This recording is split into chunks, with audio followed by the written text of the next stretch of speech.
This is Pass the Rock. Hey, Coach, Fight Club.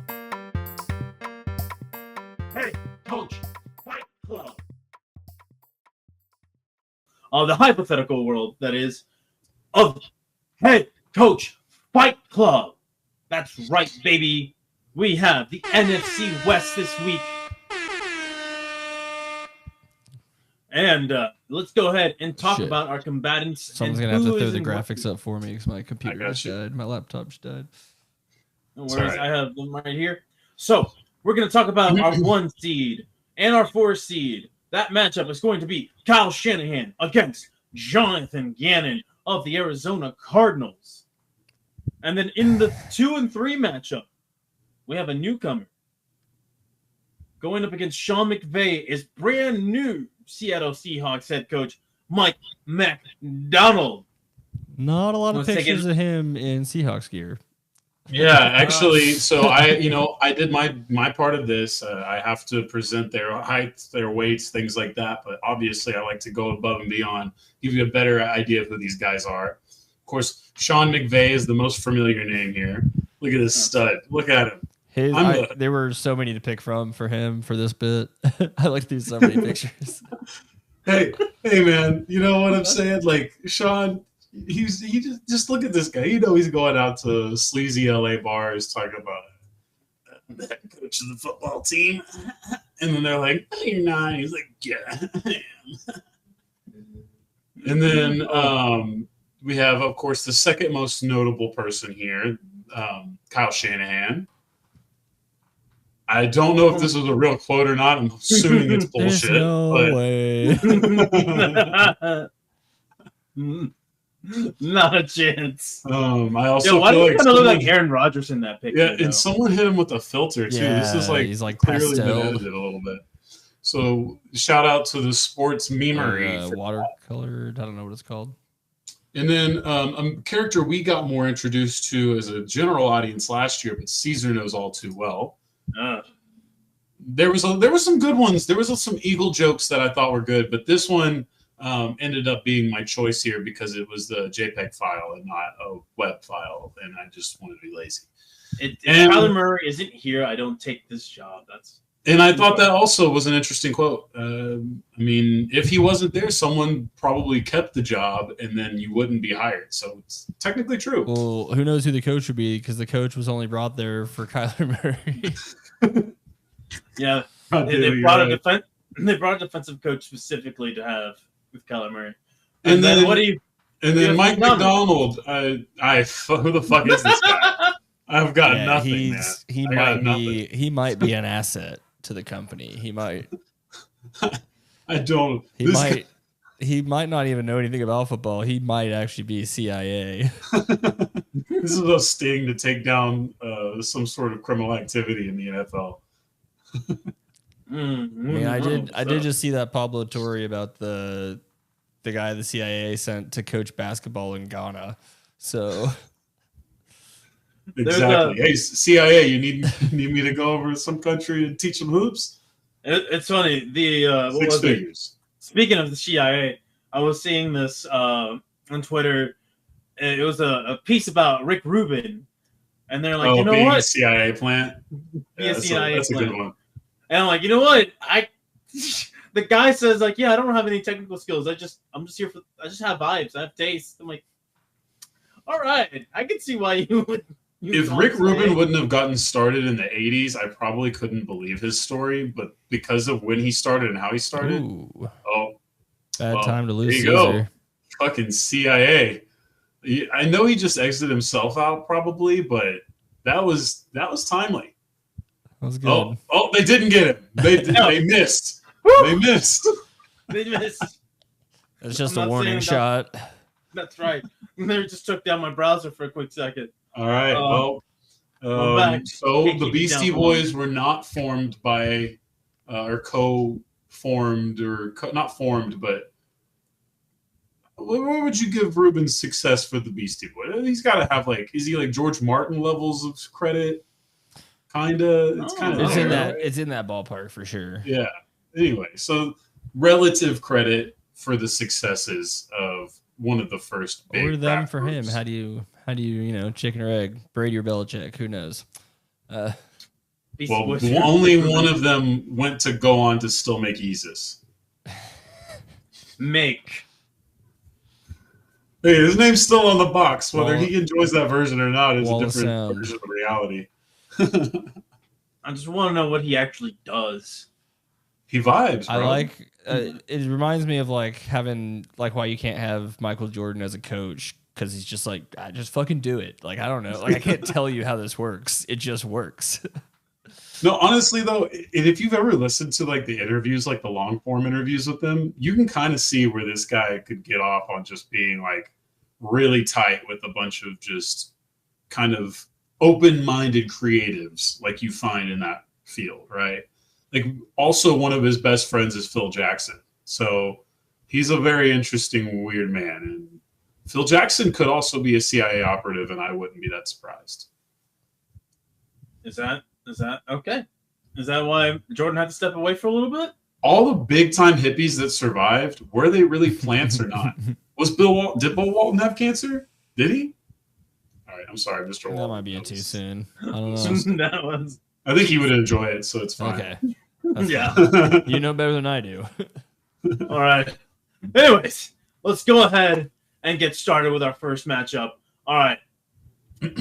So you have a bunch of normal-sized human beings going up against each other. Really respectably tall, I think, for coaches. Yeah.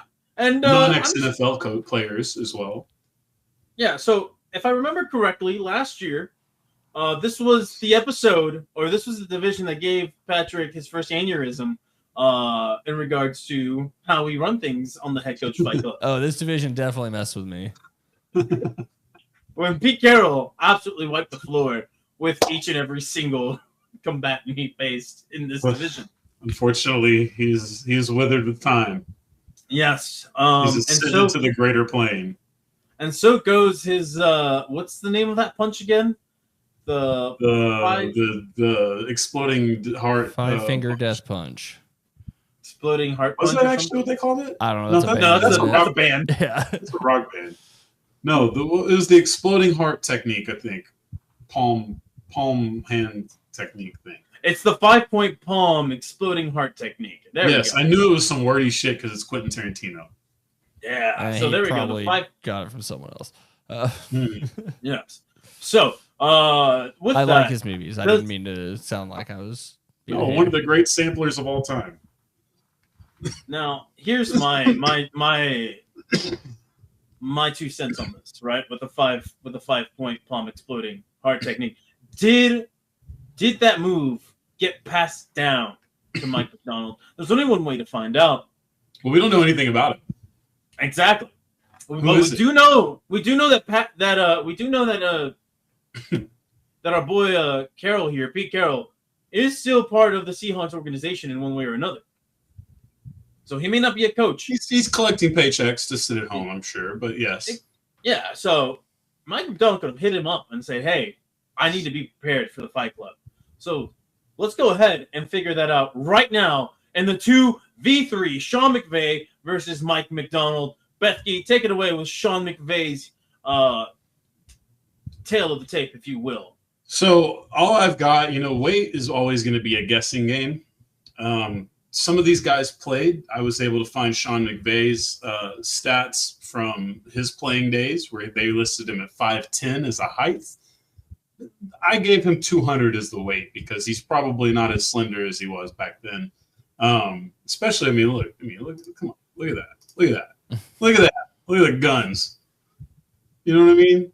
You got to have license to carry those things, and that's illegal in California, actually, so he needs to watch out. Anyway. And then you got Michael McDonald, who is not related to the other Michael McDonald, and not the other Michael McDonald either. Why should I change my name? This is the Michael McDonald with Mac spelled out, and Donald is not capitalized, even if I did that earlier when I loaded up the question mark. You don't know that as an audience, though. So this guy is allegedly 6'1", 200 pounds. I'm not 100% sure I got his stats or if I got the stats of a former player. So did my best. I've also considered all 4 of our candidates 200 pounds, whether they be or not. All right. So it sounds like weight across the board will be even. So let's go ahead and waste no time as I spin the wheel to determine what kind of fight these gentlemen are going to be in. Here we go. While the wheel spins, I made a reference that I thought was about the right guy, but it was a Michael Bolton joke. But you were talking about Michael McDonald. Yeah, talking about Doobie Brothers. Yeah, well, part of the Doobie. At one point, played a song or two with the Doobie Brothers. I don't think it's any of the ones you listen to, but yeah, no, he had one I think that was catchy. Oh man! All right. This is an interesting group for pro wrestling. It is, because they're all pretty generic-looking men right here. Oh, God, are you playing no, the real theme? Just oh, man. It's a little piece of the Wrestling Royale theme song. Now, let's go ahead and start the fights. I'm going to take things out first. So, I'm going to go ahead and say... You know, I look at these guys, and I think Sean McVay, he kind of gives me the vibes of 1997 Shawn Michaels here, all right? He has that bravado. He has the guns. He's not the biggest guy in the world, but it doesn't matter. You can get the charisma. It's just radiating off this man. And then you have the wild card that is Mike McDonald here. Not a lot to be said. You know, he's a defensive-oriented guy coming from Baltimore. He's shaped. You know, he's been molded by the city, all right, of Baltimore. He's kind of exudes that grit and grind. So the closest thing that I can think of, right, in this regard, is Mankind. All right. So in my opinion, the way this comes out is we're gonna have Shawn Michaels versus Mankind, type of a match here. All right, you have the flashy Sean McVay. He gets into the ring. You know, he does his little pose. He calls himself a little sexy boy. All right. He is just public thrusting. Yeah, he's public thrusting to the audience. I'm a little sexy boy. That's right. And then Mike McDonald comes out into the ring. He's kind of all like hunched over. He's wearing like a little mask, but you can clearly tell it's him. Right? And he's like, "Have a nice day." Or whatever the fuck Mankind would say back in the day. All right. And they go at it. They're exchanging punches left and right. But then Sean McVay, he's going to go for a little kick to the face. We call it sweet chin music. Mike McDonald grabs the leg, throws it down, and then he reaches deep into his sack. Right? Man. And he pulls out the sock.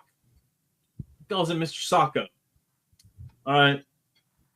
And he goes to put this in Sean McVay's mouth here, as Mankind would want to do to Shawn Michaels back in the day. But Sean McVay, he's ready. He is ready. Kicks that right out of his hand, goes up, jumps on top of it, and hits him with a DDT. It looks like it's almost done, right? He goes with the pin, the 1, the 2. Mike McDonald kicks out. Socko's in the air. What's this? His fingers explode out of the sock. And he just readies it. What is he readying? That's right. The 5-point palm exploding heart technique. He did, in fact, inherit this from good old Pete Carroll. He goes to hit it, but guess what? He's not the same wise sage. He's not the same experienced vet that Pete Carroll was. McVay manages to avoid the hit, rolls him over for a quick 3 count. Ayo. He escapes. He barely wins by the skin of his teeth. Sean McVay, you have won, and you advance. Mike McDonald, your only hope is if the other judges assumed you would win in this matchup. So I'm going to go ahead and pass this rock to Bethke to tell me how he thinks this wrestling match would go. All right. Well, we know my expertise is wrestling. So I've gone ahead and prepared some things. I already had these ready, actually. I did no research at all while you were doing that. This was all fresh off my mind. I'm just this well versed into the history.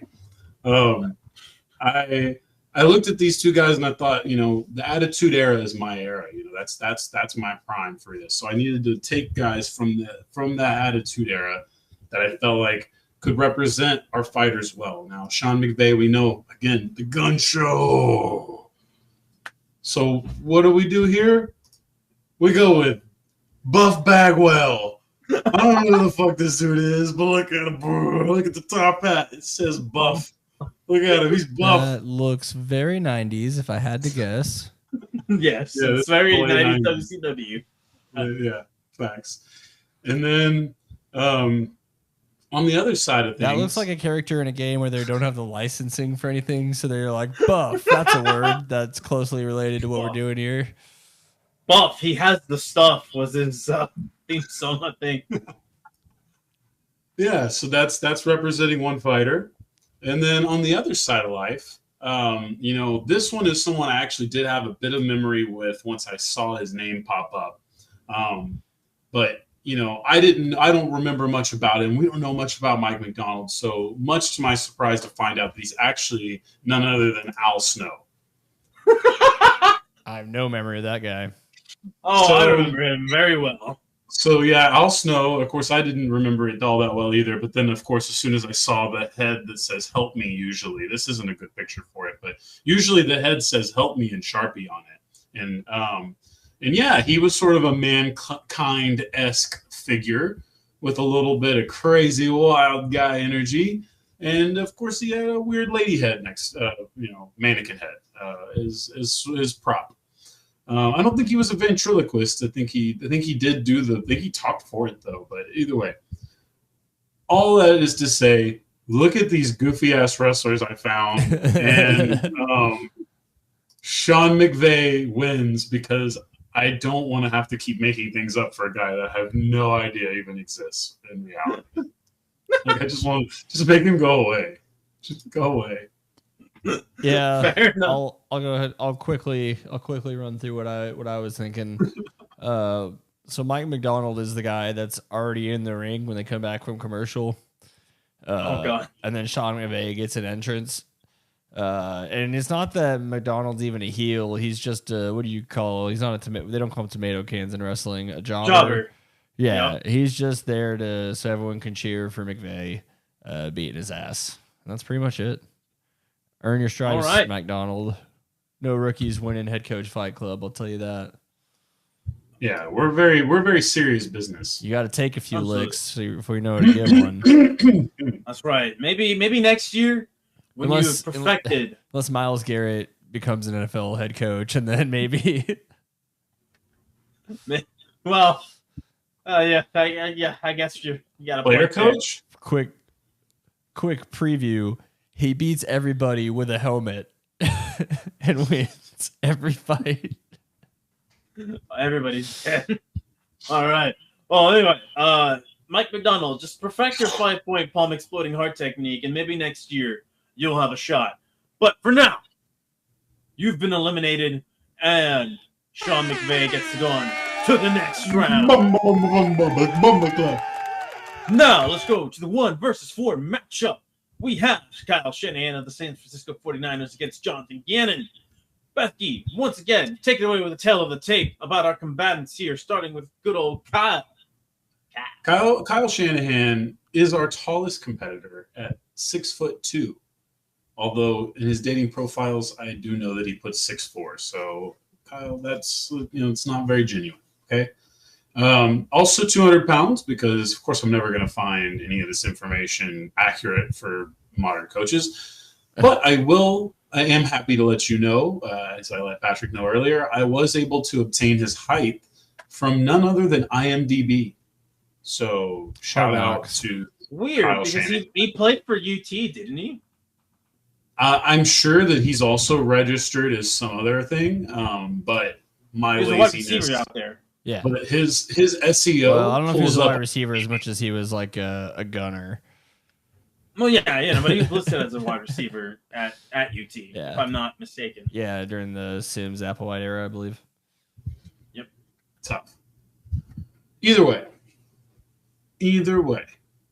we're talking about a 6'2", 200-pound gentleman, allegedly. Versus Jonathan Gannon, who you can't really tell here that well, but very beady-eyed individual. 6 foot tall, 200 pounds. He's a little bit beefier, so maybe he's 210. Maybe we should bump him up. Maybe he's 205. Give him a little more muscle. So that's the two competitors we have here. A little bit better of a range here. Mike McDonald wasn't able to use his reach advantage over Sean McVay. Can Kyle Shanahan use his over Jonathan Gannon? We will find out as I spin the wheel to determine what is the next fight that these two gentlemen will be going under. And here are the results. They list Super Bowls on IMDb. There you go. That's right. These two gentlemen will duke it out at midfield during a game. Now, what probably is going to, lead to these events, all right? Because we both know that Kyle Shanahan is a fiery guy, but I don't think he's ever gotten in the face of his fellow coach. Because I think he knows he probably can't win that fight. But lo and behold, his opponent is bitch made, and that is Jonathan Gannon. All right? Now, it is no secret that on this podcast, the biggest Jonathan Gannon hater to walk the face of the earth is right here narrating this. So will I come in with a biased opinion? Who knows? Let's figure it out. I'll go ahead and take things with the lead here, or I'll take lead on this again. So it's the middle of a Cardinals 49ers game, right? We're going into halftime. The two coaches cross paths as they're going into the tunnel. And the San Francisco 49ers are beating the Arizona Cardinals 28-0. All right. Kyler Murray's been knocked out of the game. You have your backup quarterbacks in for the Arizona Cardinals, but they're getting knocked around. The 49ers, they play dirty as they are known to do on defense. And Jonathan Gannon's not having it with it. So he goes up to Kyle and is like, "Hey, Kyle, fuck you, Kyle. Why does he talk like Cartman? I don't know. But that's how Jonathan Gannon sounds." That's how anyone talks to someone named Kyle sounds. Exactly. And so Kyle Shanahan, Kyle Shanahan's like, "You got a problem with me? We can take this outside." They're in the tunnel. Granted, they're kind of technically already outside, but whatever. These two gentlemen walk back out onto the field, both looking at each other, dead in the eye. They're not breaking away. They're not breaking eye contact. They drop their headsets. They drop their playbooks. And what do they start doing? They start duking it out. All right. Kyle Shanahan takes a couple of good licks right to the chin. Listen, Jonathan Gannon, he's a beefy guy. He's muscular. You look at him, he looks like he works out. So those hits probably hurt. But Kyle Shanahan, I know a motherfucker that fights dirty when I see one. And I know that this man would be the one to fight dirty. So as he's trying to recuperate, trying to gather himself, what does he do? He goes for the old dick twist. grabs Gannon by the nads. Little does he know that man is rocking a small package down there, so it really does not affect him all that much. And then Gannon goes for a headbutt. Kyle manages to dodge, pokes him in the eye, and then picks up his headset and starts beating the hell out of Jonathan Gannon, causing him to bleed out. And that is your winner. Kyle Shanahan, you win a dirty fight over a punk bitch in Jonathan Gannon. Congratulations. You're talking about this person here. Yes, Jesus. Jonathan Gannon. That's that son of a bitch right there. Does Nick Sirianni keep 17 pens behind his ears at all times? He keeps like a highlighter for no reason. I do like the NFL cancer sweatshirt he's wearing though, because those are pretty cool looking, I think. Oh, that was very detailed of this artist. I didn't even notice that. All right. I only noticed it because Mike McCarthy wore it a bunch. And he did. It pops on him. Looks good. Now, Patrick, since you have a lot on stake here, I'll just let you get this out of the way so you may continue with the SARS game that's on the screen. Look, I don't think it's too crazy to say that Kyle Shanahan might have the mental edge in this fight. And I think he uses the Joey Bosa factor and just before the fight, because this is a fight on the field, correct? Yes. Oh, okay. Yeah. So he sends Bosa right after Gannon. And Bosa basically does all the work.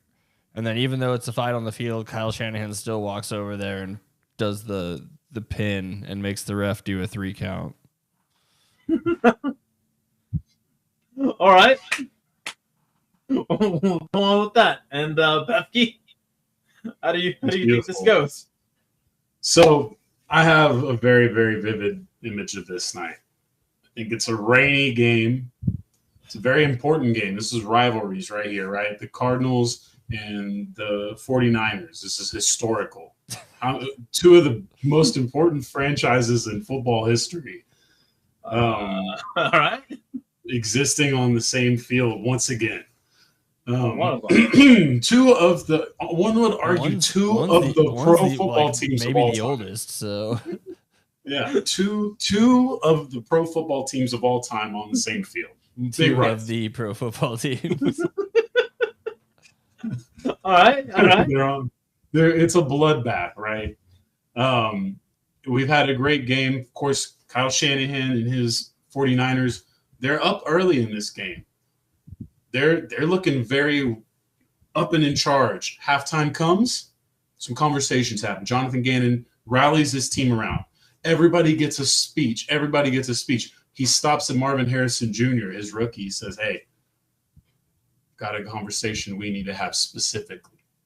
They have a very private conversation. No one hears it. Field resumes, okay? Next Cardinals possession, man takes the ball back, drops back, throws it to Marvin Harrison. It's Kyler Murray. Gets the ball to Marvin Harrison. Marvin Harrison jumps downfield. He's broken open. He's got it. It's there. All of a sudden, he stops playing football. He drops the football. He pulls out a gun and shoots the motherfucker Kyle Shanahan dead on the field. When did he become his dad? I've been saving this one for a bit.